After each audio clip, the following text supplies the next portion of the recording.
Hello, greetings. Welcome to Dividend Blasters. This is our 103rd video. Our topic today, the yield trap and masked NAV erosion. Is your covered call ETF eating itself alive? So, I've talked about covered call ETF NAV erosion the last handful of videos. I'm going to dig a little bit deeper, and I've actually mentioned masked NAV erosion. I'm going to talk a little bit more about that and why it's important to investors to understand and to be able to recognize it and act on it appropriately to avoid NAV erosion degrading your investments. A quick disclaimer: what I say is not financial advice. This video is for information and education. It reflects my own opinions, research, and experience as an independent investor for more than 30 years. Do your own research, do your own due diligence before making any major financial investment decisions. So, before we get into masked NAV erosion, let's just do a quick refresh on NAV erosion and why it occurs. And we talked about this quite a bit in the last few videos, but if you're new and you haven't seen it, we're going to go through it real quick.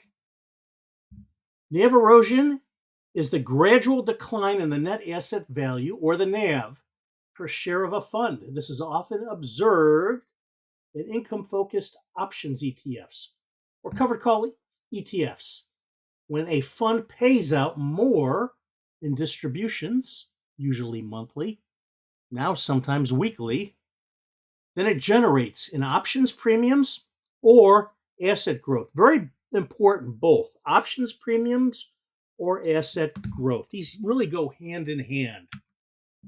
So, how does it occur? So, it occurs through a couple of ways. If the fund is distributing more option premium income than they've earned from the underlying assets, when funds pay high regular yields, and I've seen some of these that are absolutely ridiculous, that are promising extraordinary yields, and usually it's more than 15%. Um, I'd say up to 15% is reasonable, a little bit more. If it's a lot more than that, it's unreasonable. Um, the risk is that the investor is going to be seduced by these uh, high distributions, and I'm going to call them yield traps. And they're going to overlook the fact that their investment over time is being degraded. What they're getting paid back are premiums, sure, but they're also getting back a return of the principal or a return of capital, which are pieces of the underlying asset. And what the result is, the NAV is shrinking. We call that NAV erosion or NAV decay. So we all know that in covered call ETFs, there's limited upside. When you invest in a covered call ETF, you're basically accepting that there's going to be a reduced upside. Okay, so especially in bull markets, you're not going to participate in all that capital growth, but you're going to get the distribution. For some folks, that's fine, depending on where you are in your investment journey, or your risk tolerance, or whatever. Uh, so just understand that when the market rises, the ETF doesn't capture all the capital growth or the price appreciation, and this will happen when um, options are basically assigned, and shares are called away. Uh, the investor, the fund management team, they will get the premiums. They'll pass those on, but what's missed is upside, and we all get that. But the larger point here is that there are funds that do it better than other funds. And there's a lot of funds out there that just quite frankly are not very good, right? They're not very good. These funds that are selling covered calls at the money, in the money, and they're putting all their holdings, like 100% of them, on the line for these trades, they're going to maximize the premium income, but they are ultimately going to be losing upside. And how are they doing that? Um, those options, those options are going to be assigned, and the shares will be sold. And the assets that they would have had keep going up, but they don't have them anymore. So basically, you have shrinking NAV or shrinking or NAV erosion or NAV decay. And that's really what's going on here. So, you're getting, high premiums.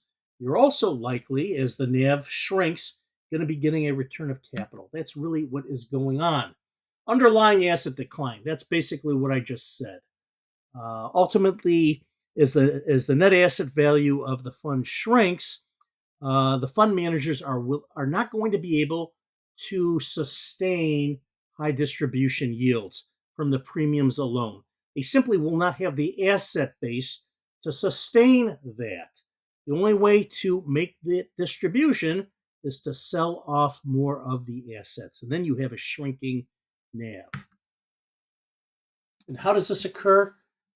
Well, guess what? As an investor, if you're not watching these things or you're not aware of these things, you will be seduced by the promise of stable or rising distributions or income. And if you're an income investor, maybe that's great. I got to tell you, and I'm not quite an income investor. I'm really more of a hybrid growth, dividend growth, uh, uh, uh, sort of an income investor, but I'm not quite there yet. I'm a working man. I still work. I earn a wage or a salary, and I'm not quite retired yet. But if I were a full time income investor, what I would be looking for is yes, I want stable and rising income, but I want a stable NAV. I don't want a declining NAV. I want that asset to remain stable or ultimately to grow a little bit. You know what? And for some folks, they're like, well, listen, I don't care if it grows. If it's stable, fine. If there's NAV erosion, fine, as long as the capital inflows are pumping up the NAV. Okay, that's fine. That's a personal preference. But here's the rub. Um, the capital inflows on a declining NAV asset will not continue in perpetuity. They just won't, especially as market conditions change or enthusiasm dampens. You will see investors pull back. They will stop the drip of their distributions, and they will also stop or slow down um, the investment inflows that go into the fund. That is really very likely what's going to happen.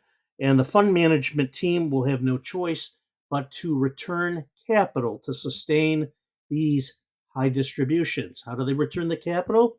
They're going to sell off some of the assets. So any assets that are not called away in an options trade, they're going to have to sell some of those to generate the cash to keep those distributions going. What is the risk to investors? Reduce future income. As the asset base decreases, yet the fund management team wants to maintain a high percentage. Let's say it's 50, let's say it's 20% or 25%. That's going to be against a smaller asset base, and so the dollarized amount of the distribution is going to shrink. Uh, Investors will likely not be happy if you're an income investor and you are relying on a stable income stream and you see it decrease because of that shrinking asset base and that reduced distribution, you're going to sell your shares. You're ultimately going to be selling them for a capital loss because the NAV will go down, the price will go down. You will not get the price that you paid for when you invested.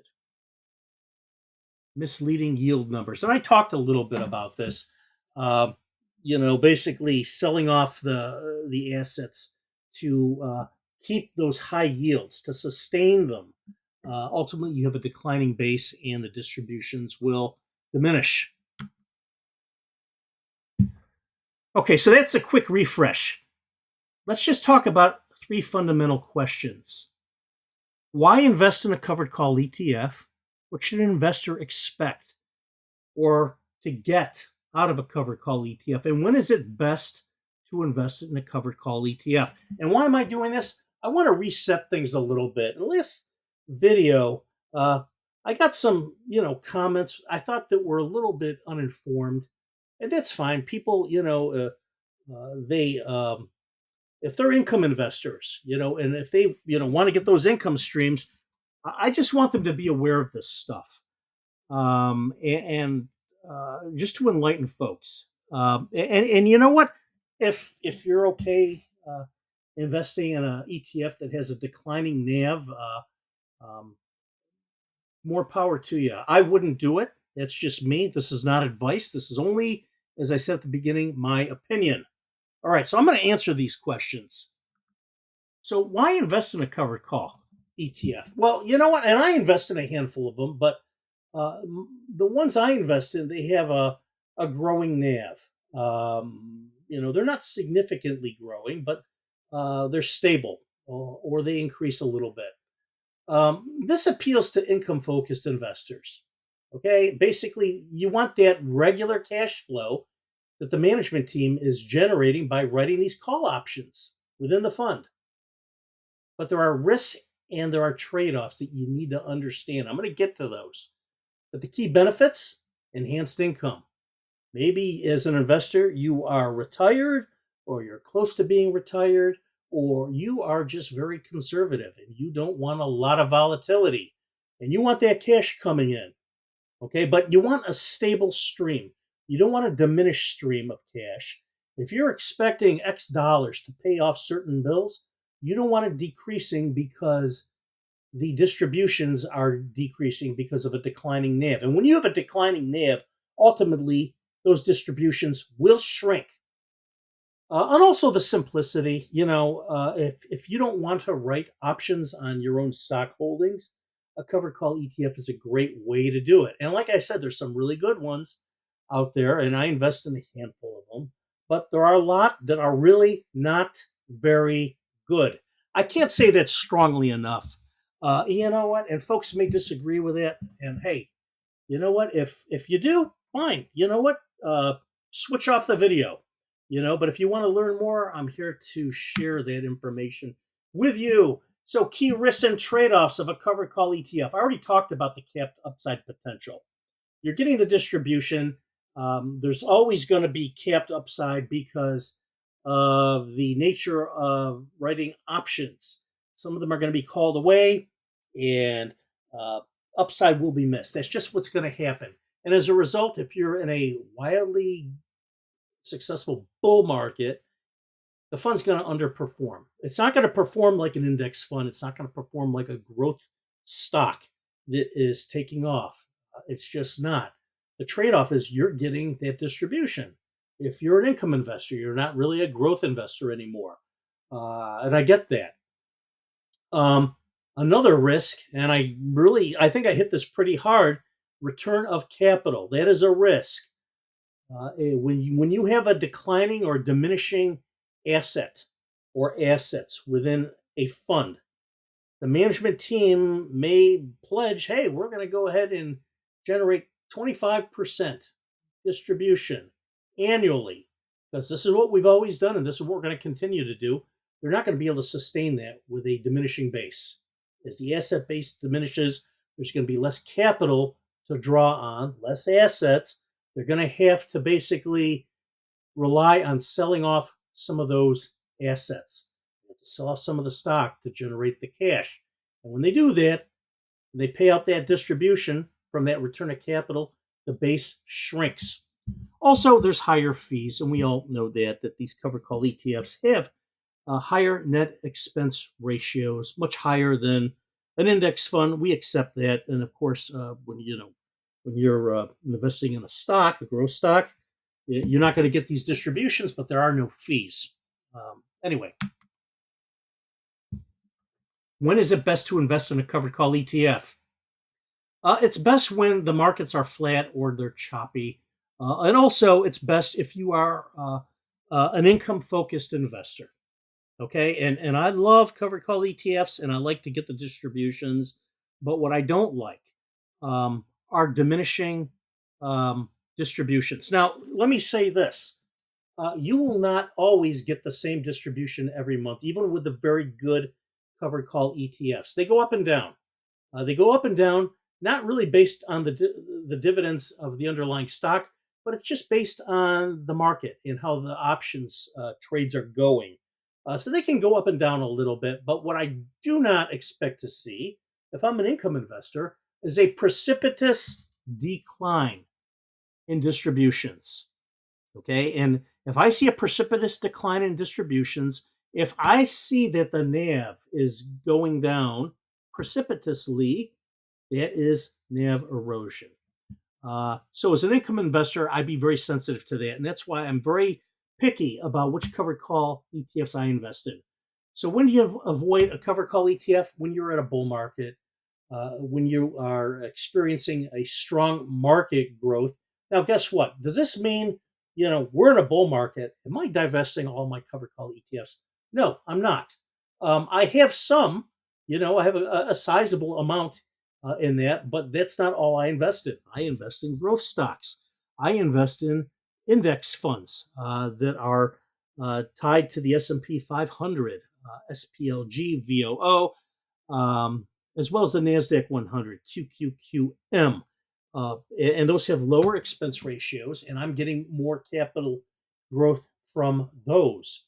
Now, I can very easily recalibrate my strategy and move funds out of my covered call ETFs, which I do adore. I think they do a great job. If I feel I'm going to get a better total return from one of the index funds, or I can move some more into NVIDIA. It's just my own personal choice. That's what I do. So, when you're in a strong growth period, you're likely going to underperform the index funds. You will. That's just the nature, but you're going to get the distributions. It's just another way to build your holdings. But these tend to perform better in the flat or choppy markets. All right.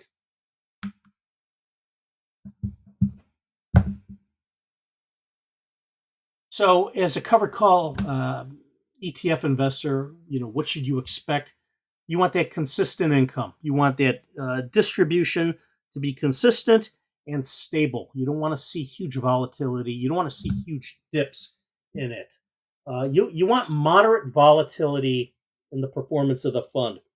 So not just the distribution, but also the capital performance. The price performance, if you will. I don't want to see significant swings. And for the good covered call ETFs, that's what you expect. You're not going to see huge growth, capital growth in these, but you shouldn't see huge downturns or cratering. Because if you do, then you have NAV erosion. That is really just how it is. And ideally, you want to get some of that upside potential. And how is the upside potential achieved? It's really going to be achieved by the option writing strategy of the team. They're going to be very strategic on how they write their covered calls. They're going to write them out of the money, and they're also not going to put all of the holdings up for an options trade. I would just go back to the Goldman Sachs fund management team with GPIQ and GPIX. They have a dynamic option writing strategy. Based on market conditions, they will flex anywhere between 25% and 75% of the holdings in their options trade. And they write out of the money. Now, they write some closer to the money, but they calibrate it. And so they get a nice optimization of premiums, but they're also capturing upside growth. And I'd say most importantly is you don't want to see a lot of NAV decay or NAV erosion. The fund management teams that are writing 100% of their options trades based on all of their holdings, and they're doing them at the money or in the money, are going to experience NAV decay or NAV erosion. So let's get to what is masked NAV erosion. This basically refers to the hidden or less obvious decline in net asset value in covered call ETFs that occur over time. Okay, it's masked by attractive and consistently high income distributions they pay out to investors, but it's also masked by when you look at a publication and you look at, quote, NAV returns, you may see a growing NAV return or a positive NAV return over a time frame. It's really not telling you the full story because investors will continually either drip back in their distributions and they will push up the NAV, or they're gonna, these promise of high distribution yields will attract new investors, and they're going to put more money in, and they'll be seduced by high distribution yields. They'll also be seduced by getting a weekly distribution, so it's going to pump up the NAV. But I'm going to tell you that is a very temporary phenomenon. And what happens is when you look at a publication, you may not be able to see through that. You're going to basically see, just like I said, positive NAV over a time frame. Now, if you can go ahead and pick it apart and say, well, listen, yeah, there's a positive NAV, but over time, the NAV has increased, but it's increased at a decreasing rate. That's good. That tells part of it, but there's actually an easier way to do it, and I'll share with you what I do in just a little bit. And I talked about drips. Some folks will just drip right back in. They'll drip right back in, and it'll push up the NAV of the fund. But as I said, it's temporary. Masking fades. Eventually, the fund's investments underperform, or premium income that is distributed will not keep pace with the policies. If a fund has a history, or if they've said, "Hey, we're gonna distribute 30%, 40%," they're going to have to sell off assets, and the NAV per share will drop. And those high inflows and the drip activity is going to start to diminish and decrease. So the way to look through this is to look at what the total return is of the fund, and you just do a comparison. Is the fund's total return, which is price appreciation, and the distributions, is it greater than, is it equal, or is it less than the distribution yield? If the total return is less than the distribution yield, it's almost 99% certain that you have NAV decay or NAV erosion. Because total return is price return and distributions. If price return is declining and total return is less than distributions, you have NAV erosion because the asset values are declining. As I said, published NAV may be masked.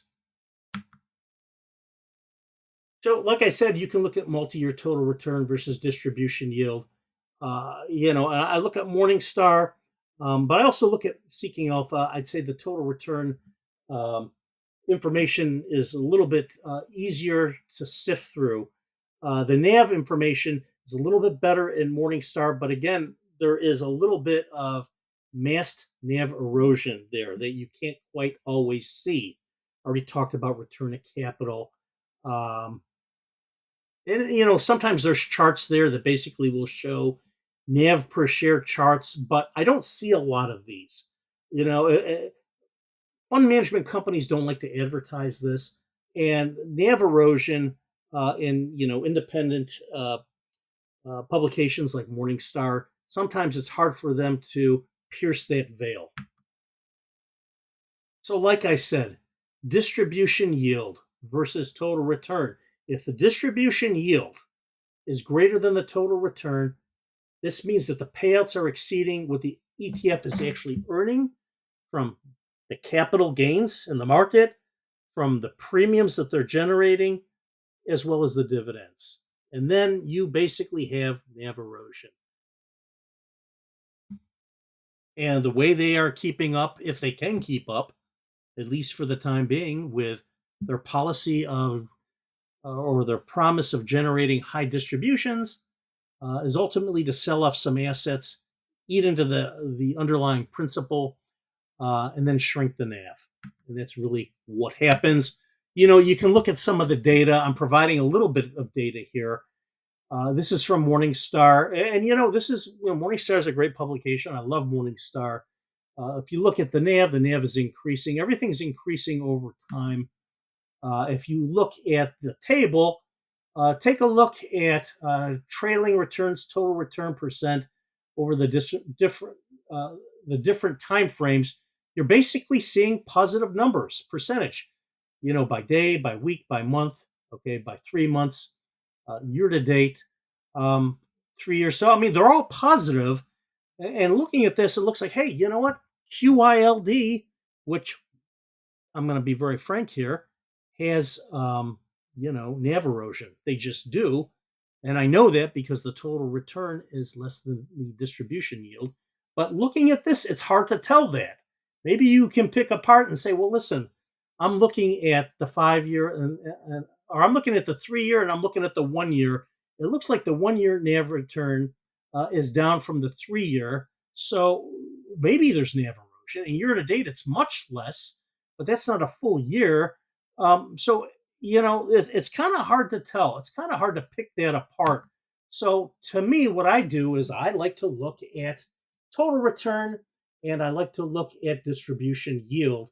And so, for instance, if I'm looking at QYLD for the 1 year time frame, QYLD has a distribution yield of 13%, but the total return is a little more than half that, 7%. Now, GPIQ and QQQI do not have NAV erosion. So you can see that their total returns are much higher. They're over 22%. Their distribution yields are half that. GPIQ's is a little under 10. QQQI is a little bit more. They're more income focused. They're about 13.5%. So that's for 1 year. What you will see is when you go through, and this is just the data, as you look at longer time frames, you begin to see them actually spread apart a little bit. So QYLD, price return and total return, about 3%. And then look how they perform against the indexes, the S&P 500 and the Nasdaq. And I'm not basically saying, hey, they're underperforming the indexes. We know that, but really just to see the gap between the covered call ETF and the indexes over time, it widens. So here you're look at total return 3% versus 4% and 6%. They're kind of close. They're obviously underperforming, but that's 1 month. Okay, let's look at 6 months. 6 months, the total return is a little under 7%, while for the indexes, it's 17.5 and almost 25%. So they begin to pull away, and there's a little bit more space. So it's like, wait, why is that gap increasing? So that's 6 months. Let's look at year to date. Well, year to date is about 1.5% versus 13% and 17%. That's pretty sizable. Let's look at 1 year, 7% versus almost 17% and 24%. After 1 year, it really begins to even, separate a little bit more. So 3 years, it's about 4.5. Actually, let's look at total return. 49% versus 71% versus 106%. And then look at 5 years, 48% versus 103% versus 124. So it's definitely separating a little bit more. Here's 10 years. So 10-year total return for QYLD is 129 versus the S&P 500, 245% versus the NASDAQ 100, almost 483%. That's 10-year. Let's look at it inception to date, and this is about 12, 13 years, where basically you're talking much more separation, about 144% versus 1,000% versus more than 4,000%. So they really do begin to separate over time. So why am I sharing with this with you? Because it's important. And why is it important? It's your money. And over time, NAV erosion will degrade your investment. Now, like I said, if you're an income investor and you want that steady stream, fine. But if you are investing in an ETF where the asset is declining and there is NAV erosion, you're not going to have that steady distribution for perpetuity. It just will not happen. And folks, that is it. That is all I have. I hope you found this to be informative and useful. And a quick reminder, as an affiliate partner of Seeking Alpha, if you're interested in subscribing, I can offer you discount to the premium subscription, the Alpha Pick subscription, as well as bundle. And you know what I like about a premium? You're getting up-to-date stock quotes and insightful analysis. And you know what? You get a 7-day free trial if you try it out and you decide you don't like it and you cancel before the end of 7 days. No harm, no foul. You're out. But I think you will like it. I have been a long time subscriber to both Premium and Alpha Picks. Alpha Picks, I get 2 wonderful stock picks every single month. I subscribe to both. So I am basically equivalent to a bundle subscriber, and I love them both. The links are here, the QR codes are here. Check them out. You can read a little bit more here, the bullets, or click on the link, and you can go right to the offer. And if you're interested, I think it's a great investment to subscribe in either or both. And I would mention to you that if you're interested in more insightful and interesting investment content, I am on X, I am on Instagram, and I am on Facebook. You can see my handles and my QRs. All right. Until then, have a wonderful day and God bless.